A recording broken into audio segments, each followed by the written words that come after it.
Saludos, distinguido profesor Justin Año. En este video exploraremos el sistema musculoesquelético.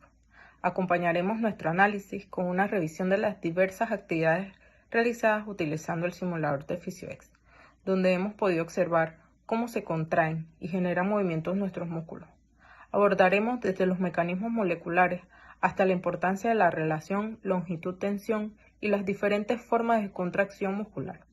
Esperamos que esta presentación le ofrezca una comprensión clara y detallada de los complejos procesos que subyacen a nuestras capacidades físicas. Mi nombre es Orelins Melgar y junto a mi compañera Nayeli Jiménez les presentaremos nuestra actividad de la contracción muscular y el periodo de latencia. Este experimento forma parte del estudio de la fisiología del músculo esquelético, un tema central en el entendimiento de cómo nuestro cuerpo realiza movimientos voluntarios.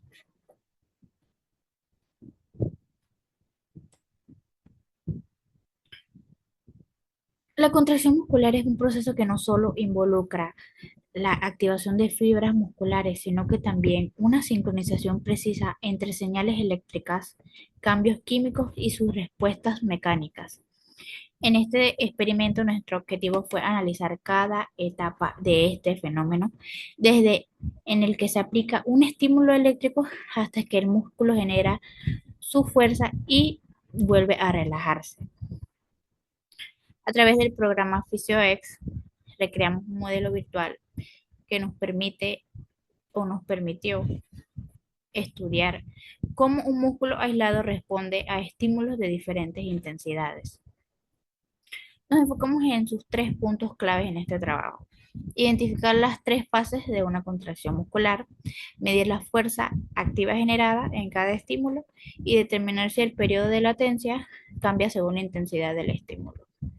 A continuación, mi compañera Nayeli Jiménez les explicará cómo se obtuvo los resultados que necesitábamos para este experimento. Durante el desarrollo del experimento utilizamos el programa de PhysioX para replicar de forma virtual la contracción de un músculo esquelético aislado. Esto incluyó el ajuste de voltaje, la observación de los trazados en un osciloscopio y la medición del periodo de latencia y de la fuerza activa generada en distintas condiciones. Comenzando con el paso 1, a 0,0 voltios no se observa contracción muscular, porque el voltaje es insuficiente para despolarizar las fibras. La fuerza activa es de 0,0 gramos. Continuando con el paso 2, a 3,0 voltios se genera una pequeña contracción alcanzando el umbral de excitación. La fuerza activa es de aproximadamente 0,5 gramos. Continuando con el paso 3, a 4,0 voltios, la contracción es mayor y se mide el periodo de latencia, que dura entre 2 a 3 milisegundos. Este tiempo refleja procesos internos como la liberación de calcio en el músculo. A continuación, el paso 4. A 10,0 voltios la contracción alcanza su máximo ya que todas las fibras disponibles han sido reclutadas. La fuerza activa máxima es de 1,8 gramos y el periodo de latencia permanece constante.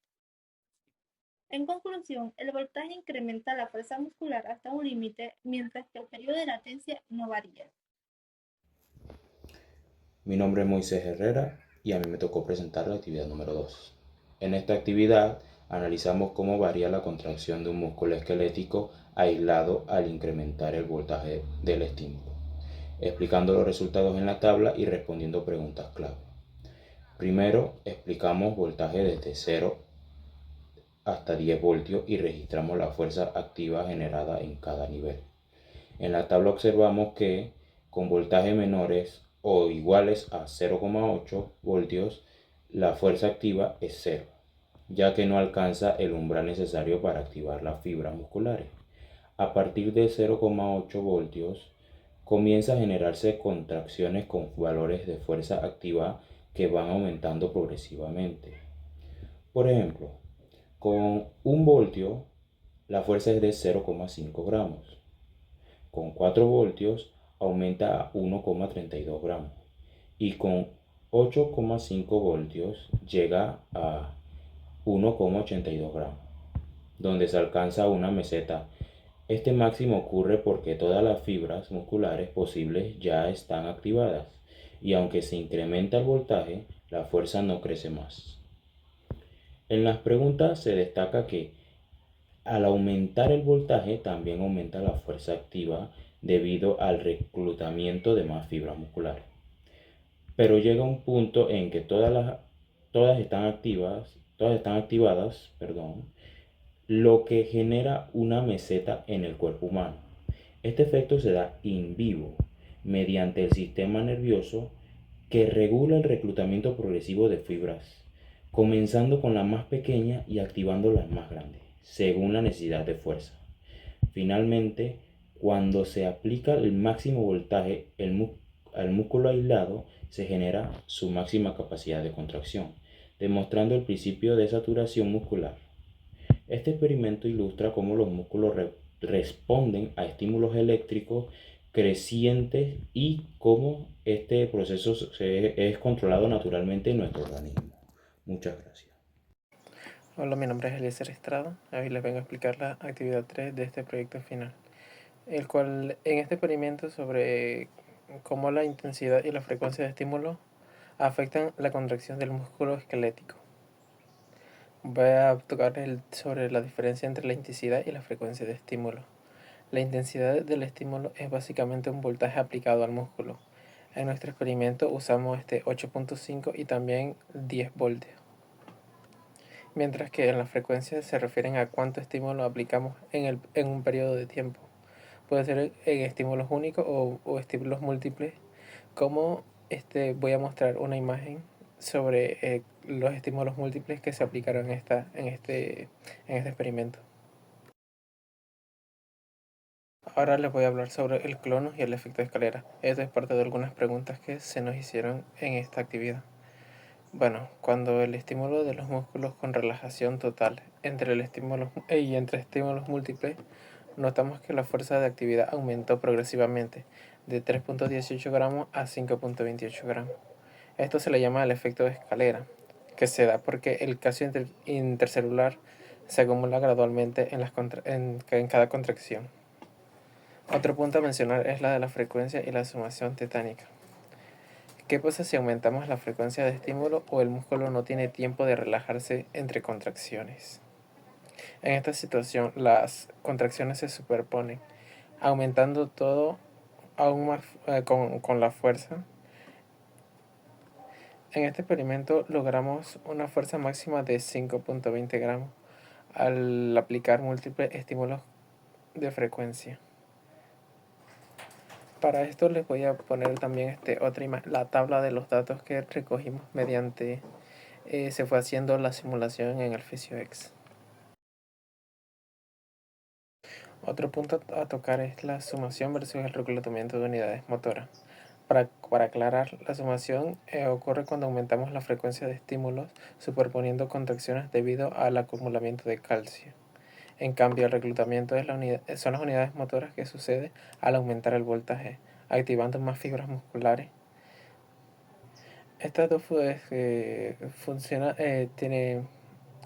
ambas aumentan la fuerza, pero funcionan de manera diferente. En el cuerpo, por ejemplo, estos procesos trabajan juntos para ajustar la fuerza muscular según lo que necesitemos. Bueno, ya para concluir, esta actividad nos mostró cómo la frecuencia y la intensidad de los estímulos afectan la fuerza muscular. Y también aprendimos ciertos conceptos que no teníamos claros antes de este experimento. Bueno, espero que haya sido claro tratando de explicar esta actividad, así que supongo que lo dejaré con mi siguiente compañero que explicará la actividad 4. Mi nombre es Ileana Bonilla y voy a hablar sobre la actividad número 4. La tetanización es una contracción muscular sostenida y máxima que ocurre cuando un músculo es estimulado a alta frecuencia, como 150 estímulos por segundo, lo que impide la relajación entre estímulos y genera una tensión continua. Esto se debe a la liberación constante de iones de calcio en el sarcoplasma. En contraste, el fenómeno de la escalera se da cuando un músculo recibe estímulos repetidos con intervalos cortos, lo que provoca un aumento progresivo de la tensión con cada contracción sucesiva, debido a la acumulación de calcio al mejoramiento del rendimiento enzimático. Ambos fenómenos son clave para entender cómo los músculos generan fuerza continua y aumentada durante actividades prolongadas. Buenas tardes. Hoy hablaremos sobre la relación longitud-tensión en el músculo esquelético, uno de los principios clave en la fisiología muscular. A continuación, la tabla que ven aquí resume un experimento en el que se midió la fuerza generada por un músculo esquelético. Al variar su longitud en reposo, veamos los resultados. En la primera columna observamos las longitudes del músculo, que van entre 50 y 100 mililitros. En la segunda columna vemos la fuerza activa, que es la fuerza generada directamente por la contracción muscular.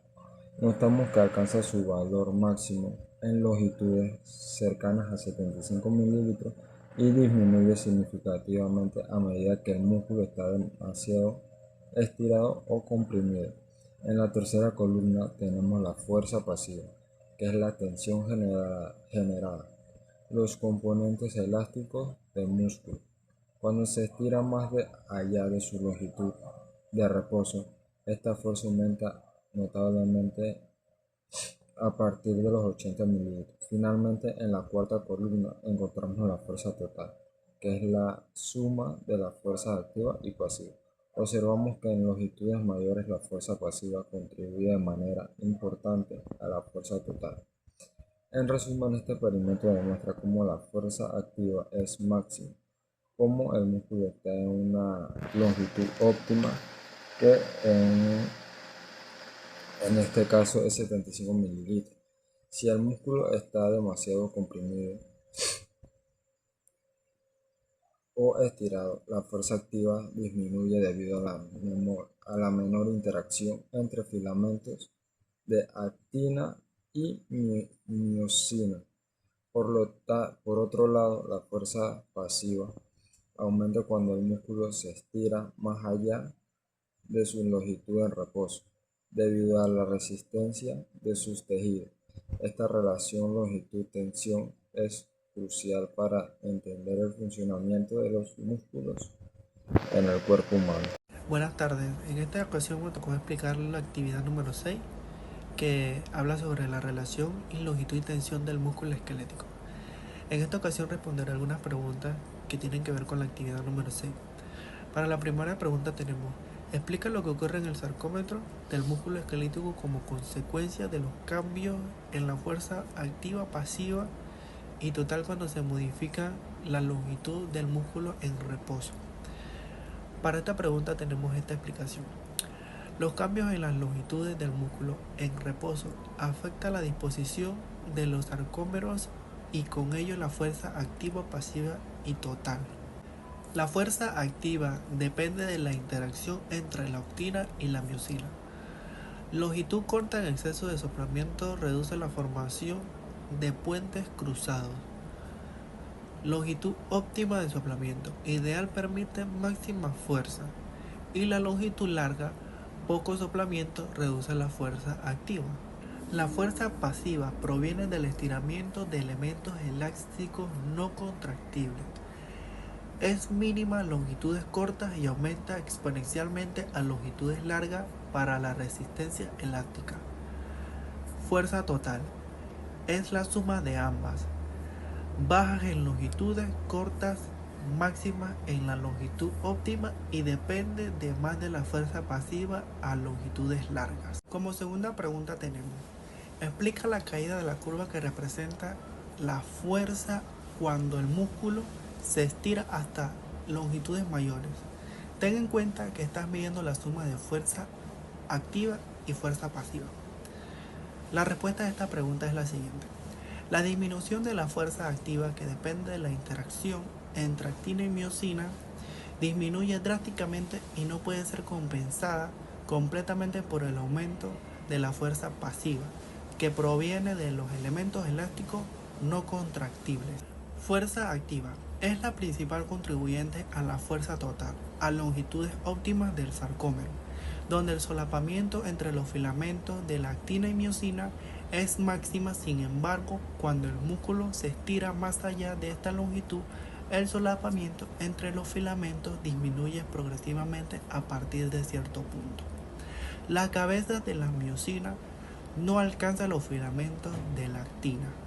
En conclusión, la caída de la curva de la fuerza total se debe al desbalance entre la reducción significativa de la fuerza activa, el aumento limitado de la fuerza pasiva en longitudes musculares y mayores.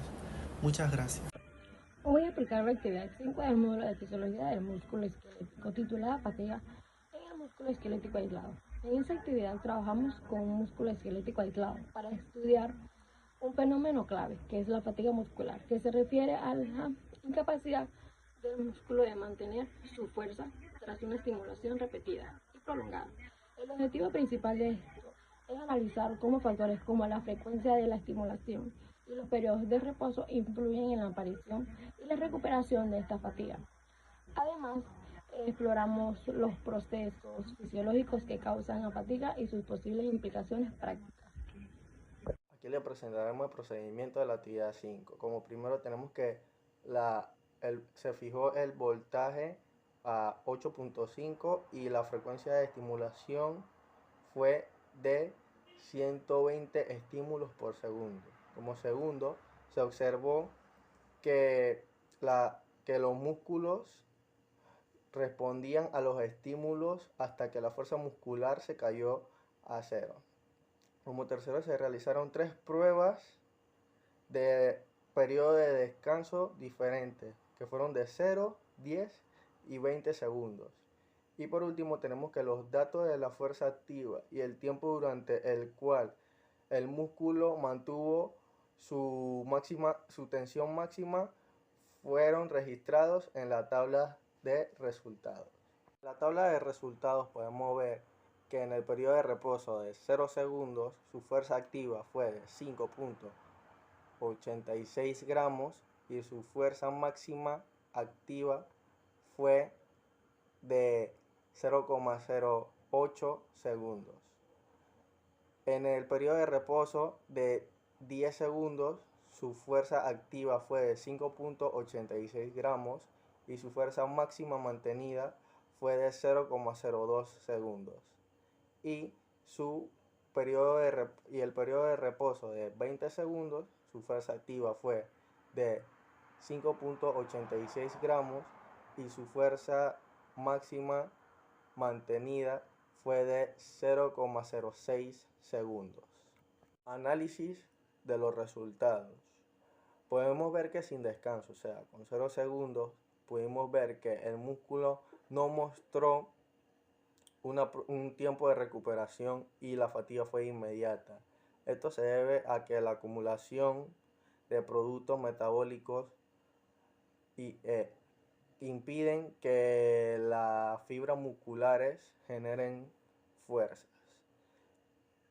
Como segundo, podemos ver que con el descanso de 10 segundos podemos observar que aunque el tiempo del músculo tuvo una breve recuperación, pues el tiempo en la cual se permite su máxima tensión fue muy bajo, que fue de 0,02 segundos. Esto se debe que con 10 segundos son insuficientes para la eliminación de metabolismos acumulados. Y con el tiempo de descanso de 20 segundos pudimos ver que tuvo una leve mejora de la capacidad del músculo para que se manteniera su tensión, que fue de 0,6 segundos. Aunque el tiempo fue muy corto, el proceso de recuperación permitió que el proceso muscular ocurriera, así como la disminución parcial del ácido láctico.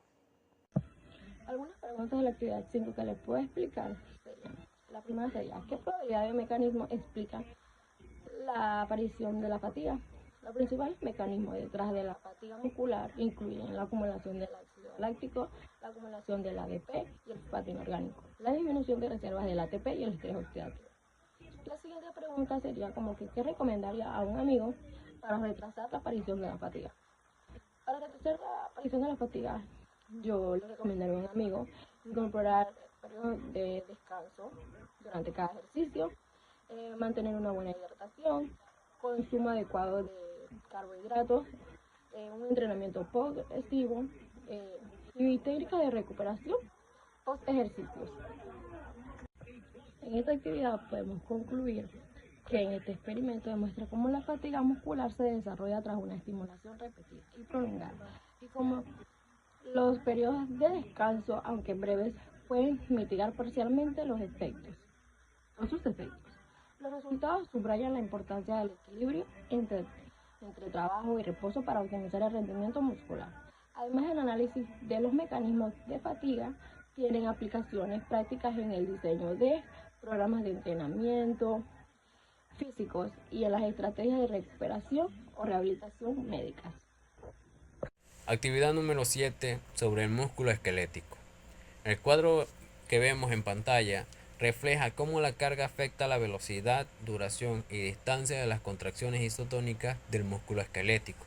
A medida que aumenta el peso, la velocidad de contracción irá disminuyendo de 4 centímetros por segundo con 0.5 gramos a 2 centímetros por segundo con 2 gramos, debido a la relación inversa carga-velocidad, que significa que donde hay un peso mayor, este ralentizará la capacidad del músculo para acortarse. Asimismo, la duración de la contracción incrementará de 50 milisegundos con 0.5 gramos a 75 milisegundos con 2 gramos, porque el músculo requerirá más tiempo para vencer resistencias aún mayores. La distancia levantada también disminuirá de 2 centímetros con 0.5 gramos a una distancia de 1.5 centímetros con 2 gramos, porque el músculo tiene menos capacidad para cortarse contra cargas más pesadas. Estos resultados se sustentan en la curva fuerza-velocidad, que muestra que un músculo se contrae más rápido con cargas más ligeras y más lentos con cargas más pesadas, hasta alcanzar su límite fisiológico. Si la carga supera ese límite, no se produce un acortamiento y la contracción se vuelve una contracción isométrica. Este comportamiento es clave para entender la funcionalidad muscular en tareas que requerirán de actividades de fuerza y velocidad simultáneamente. Contracción isotónica de los bíceps al levantar mancuernas de 7 kilogramos. Cuando los bíceps se contraen al levantar mancuernas de 7 kilogramos es durante el movimiento de levantamiento del peso en una contracción isotónica. El músculo cambia de su longitud mientras mantiene una tensión constante, la que permite mover la carga. El periodo de latencia y aumento de carga es el tiempo que transcurre desde el estímulo hacia el inicio de la contracción muscular. Cuando aumentan la carga, el músculo necesita generar una mayor fuerza para mover el peso. La velocidad de contracción y aumento de carga. A medida que la carga aumenta, el músculo debe generar más fuerza para moverse. La relación de carga-velocidad en contracciones isotónicas muestra que a mayor carga, menor será la velocidad de contracción, ya que las fibras musculares no se pueden generar suficiente fuerza rápidamente. Acortamiento del músculo y aumento de la carga. A medida que la carga aumenta, el músculo experimentalmente demuestra una dimensión de acortamiento. Esto se debe a que mover una carga más pesada, las fibras musculares necesitan generar más fuerza, pero no se pueden acortar rápidamente. El tiempo para levantar peso diferentemente es el tiempo necesario para levantar un peso depende de las relaciones de carga-velocidad. Al levantar 10 veces un peso de 10 kilogramos, se necesita más lentitud que levantar 10 veces un peso de 5 kilogramos. Y ya que con un peso mayor la velocidad de contracción disminuye y el músculo genera más fuerza. Experimento con peso de 2.5 gramos y estimulación de 8,5 voltios. En este experimento, cuando se coloca un peso de 2.5 gramos en el experimento, El extremo de un músculo entero causa una estimulación con una corriente de 8.5 voltios. El músculo lo contraerá, es la respuesta a la estimulación. Conclusión del experimento. En este experimento hemos observado cómo la carga afecta la contracción muscular. A medida que la carga aumenta, el músculo necesita generar más fuerza, lo que resulta de una disminución de la velocidad de la contracción y de acortamiento del músculo. Estos resultados confirman la relación de carga-velocidad en las contracciones isotómicas, donde una mayor carga reduce la velocidad de contracción y el comportamiento del músculo.